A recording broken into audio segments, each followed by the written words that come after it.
The Indiana dunes are beautiful during the day, but at night, they belong to something else. There's a legend about a woman in white who wanders the shore. Some say she was a bride who drowned on her wedding night. Others say she's something older. One summer night, my friends and I camped near the dunes. The waves crashed softly, the bonfire crackled, everything felt perfect, until the temperature dropped suddenly. Then we heard it, a soft, melancholy humming, a woman's voice coming from the water. We turned toward the lake, and there, just beyond the waves, stood a figure, dressed in white, her hair dripping wet. She didn't move. Then, her head snapped toward us. My friend gasped. Her face. I never saw what he meant because at that moment she vanished. But as we ran back to our tents, footprints appeared in the sand, following us. The Story Inn is one of Indiana's oldest and most haunted hotels. Guests report seeing a woman in blue who appears in their rooms. Some say she was the innkeeper's wife, others believe she's something far worse. I booked a room there once, eager to test the legend. The moment I stepped inside, a wave of unease hit me. That night, as I lay in bed, I felt it, a pressure on my chest, like someone was sitting on me. Then, the lamp flickered. The air turned freezing and I smelled it. Lavender. I remembered the warning. If you smell lavender, she's near.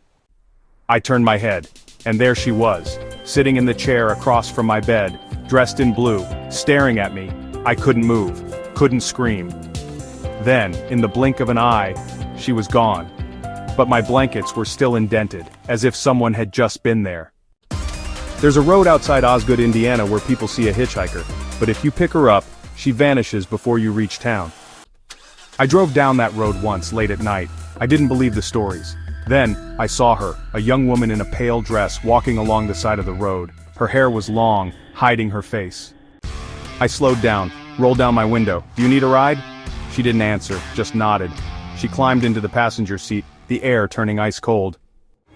For a few miles, she sat in silence, then she whispered, "He's coming." My hands tightened on the wheel. "Who?" She didn't answer. Then I blinked and she was gone.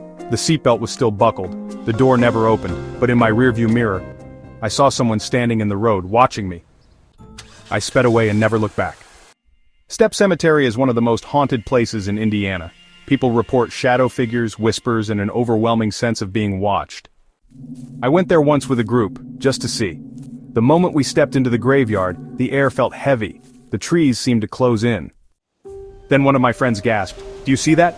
I turned and froze.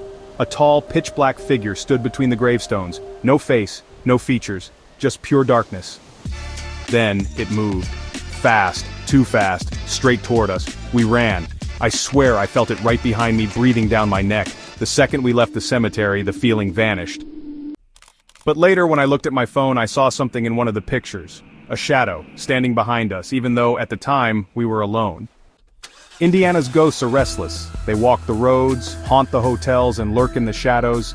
And if you ever hear footsteps behind you in the dark, you might not be alone. If these stories sent chills down your spine, be sure to like, subscribe, and share for more terrifying tales. Have you ever encountered a ghost? Tell me your story in the comments below. Until next time, watch the road. You never know who might be waiting.